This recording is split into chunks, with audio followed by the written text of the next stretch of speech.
this is everything you'll need to set up the Pro camera. You got your tripod, you have your DVD burner, as well as your monitor, and then you have everything you need with the camera and its accessories in the gray case. This is the tripod that you use for the Pro camera. On the bottom, on the legs here, you can actually take these rubber ends and screw them in or out so you can get points if you're on some kind of a surface like a carpet or dirt or something, or just anything where you'd really want to grip in just in case with heavy winds. Otherwise, you can keep them spun out to the rubber points, and then they can grip on things like hardwood floors. Also, you just have to flip these toggles there to extend the legs. And then in the middle here, you actually have where you can unscrew this spot, so that way you can kind of release the center and pull the legs out. And then when you set that, you just want to retighten it so it stays. And then once again, you can extend the legs.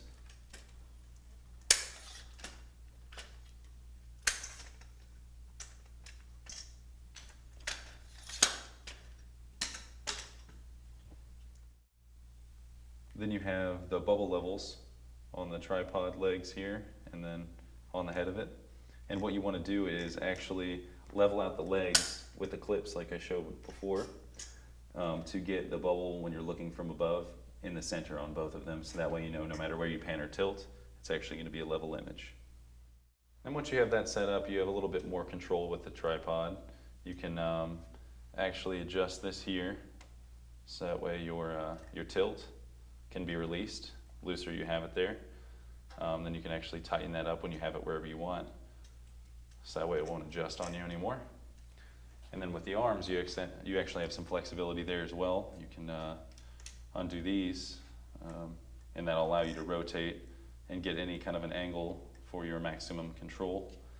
As well as in the center, you can undo that to extend the arms or retract them.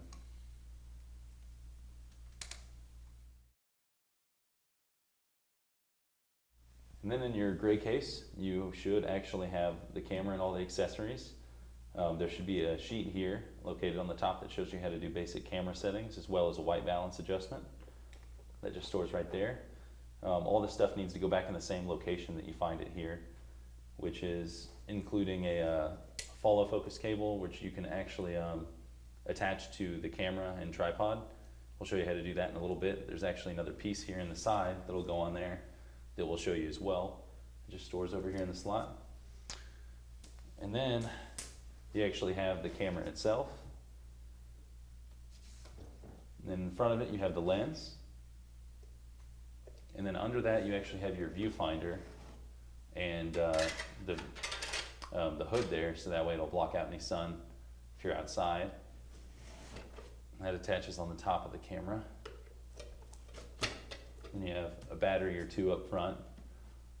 And then in the back, you have an XLR shotgun mic.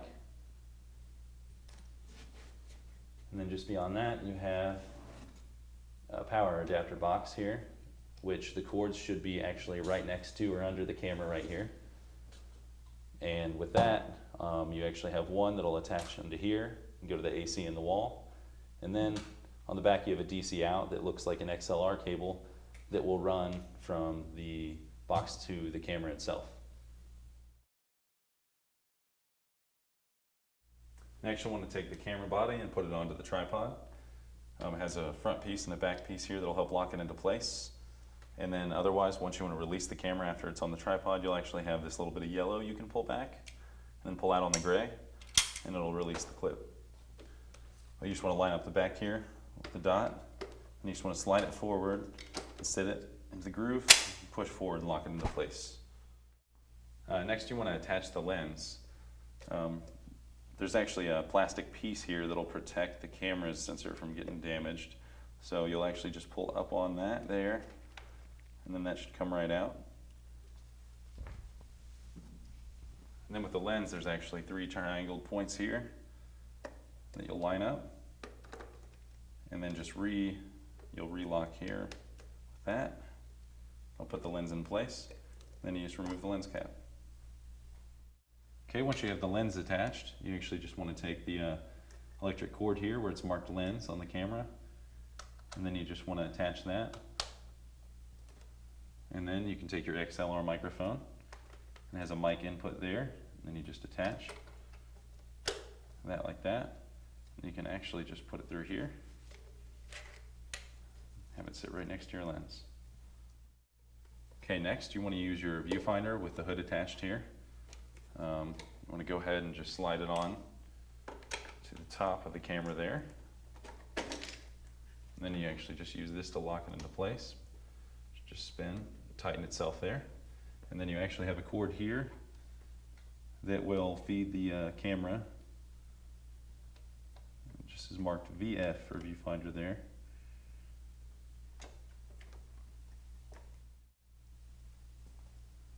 Okay, then back to your handles on the tripod here. You have one that'll actually work for your focus, and then you have one over here that actually operates the zoom function on your camera, as well as recording. For your focus here, you have, once again, your attachment that actually just fits right into this spot, and then you just screw it onto there.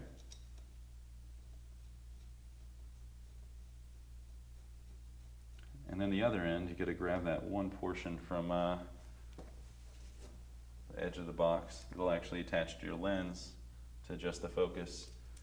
So with that, you just want to do the same thing. There's the corresponding slot here. That should fit in. And you just screw that on.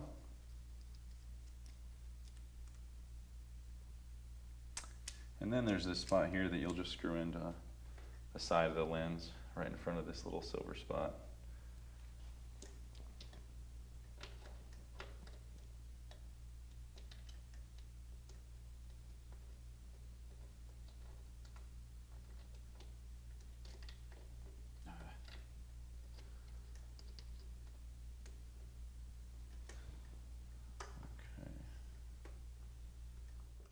Okay, next you want to attach opposite the focus there, where you can control your zoom. You just want to feed the line to the camera so it'll get the control. Also on here, I'm going to go ahead and mention there's a VTR button, which will actually start and stop recording as well for you. But all you got to do is take that, put this in right under the lens there. There's actually a spot where you'll attach, and then it just screws on. And that'll allow you to focus way down there instead of up on the camera. But if you do want to focus with the camera, you can actually use the function still right up here, and it'll work as well. Next, you want to take your power box here, and you want to have the AC input that you'll plug in from the wall, and you have your DC out, which looks like an XLR cable that you'll plug into the camera. And then once you have it plugged in, you just want to make sure that you have the switch flipped up to the dash there, so it'll be sending power. On the back of the camera here, over on the silver there, you just line these up and then just plug that in.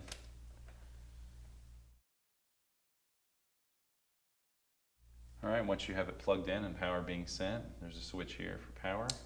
Just flip that up and on. Camera should boost to life, and then you have your display up here. This will show you your VU meter actually, which has a channel 1 and channel 2. Right now it's showing feed from the channel 1 because that's where we plugged in our XLR mic from the shotgun on the front. So it's picking me up, as well as you can see there. Then actually you can plug in a channel 2 on the rear, or switch the settings for channel 1 or 2 to be altered actually between the two. Then you can choose from a variety of options of line or phantom powered on there. Then actually back here as well, you can flip this panel down, and that gives you full control over your audio. You can adjust the levels manually. If you say for channel 1 or channel 2, you can do auto or manual. If you switch them to the manual setting, then that'll give you these dials, which you can turn way down. As you can see there, now it's not responding so well. Or you can turn it way up and it'll respond and be really hot of a signal. And then otherwise, like I said, you could switch from the front and rear from channel 1 and channel 2. And you can turn on and off the lighted display there. And then one of the most important things actually, when you're trying to monitor your audio, there's actually a little plug-in back here that you can plug an 1/8 inch, just regular standard form of headphones in.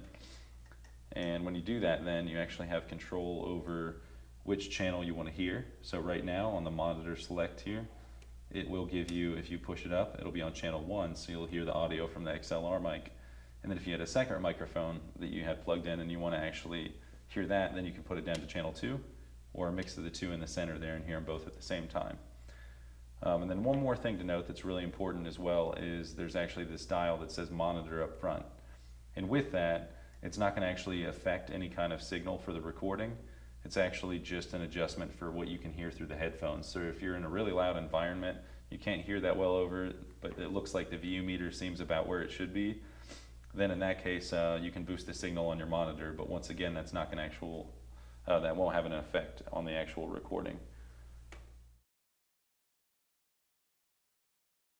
Okay, now that audio is covered, you want to kind of look at some of the other camera functions here. Actually up on the front of the camera here, you can see where the aperture reading is. You have from 1.9 to 16, and in that range, if you have it a lot closer to being at a lower end of 1.9, that's actually going to let in a lot more light, but it'll give you a really shallow depth of field, so something really that's in focus will be about all you can see in focus, and it'll blur out all the background.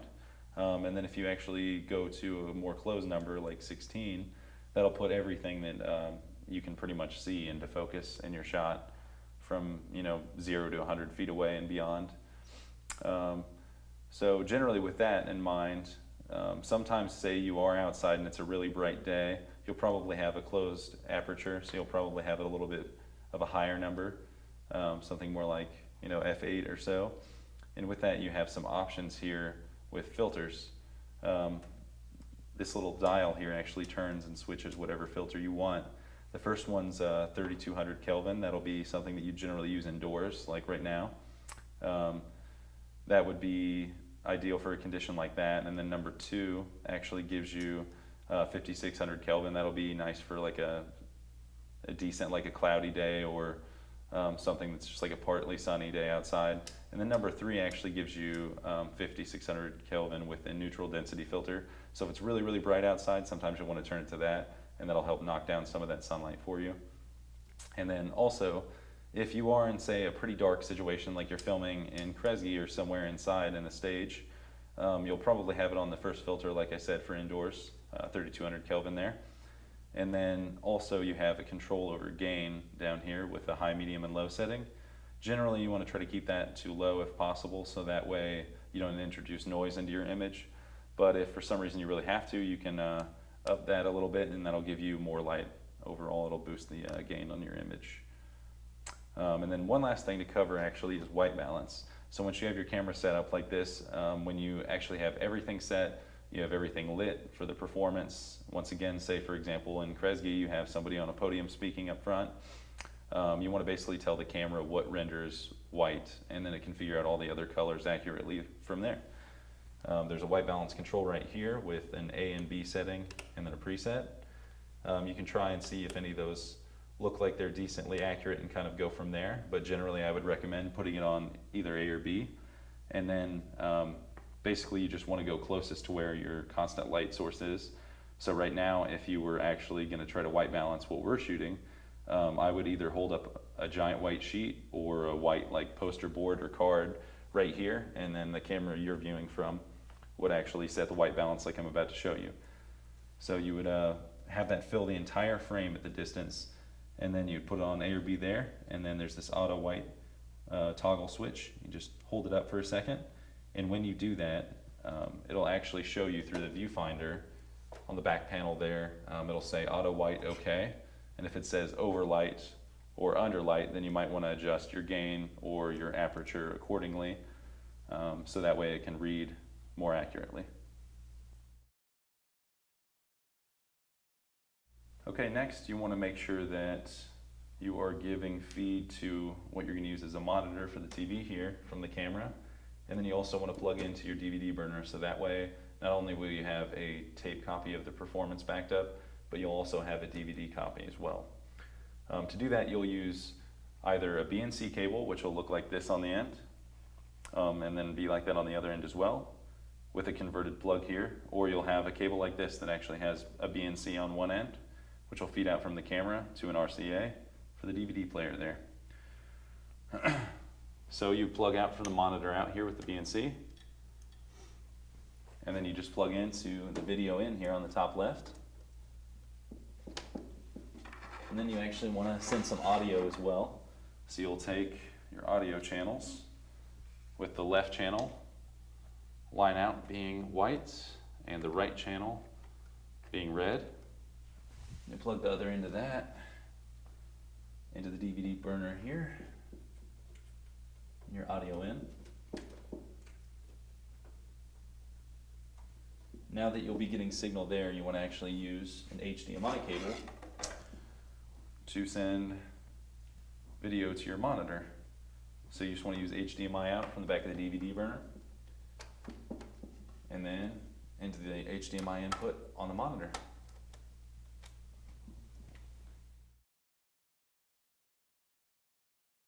Okay, then you should be able to power on both the TV and the DVD burner, and the TV should be on the HDMI input, and the DVD burner should be on L1, which will label itself as rear on there as well from the input. And then you should get a live image here to be able to shoot whatever you want. To actually burn a DVD during the process, what you'll want to do is you'll put a DVD in there, and then you'll actually adjust the record mode down here on the bottom left next to the red button. And you'll put that on to 4 hours, which should be long play. That way it can record up to 4 hours of performance. And then at the very end, something important to note actually is above the arrow keys here, once you're done recording, you'll hit setup, and then you'll go down to the DVD menu there, enter on that, and then finalize will be available as an option. And you just want to make sure that at the end you finalize the disc. It'll go through a loading process that way, and then you can watch it in any DVD player you want to.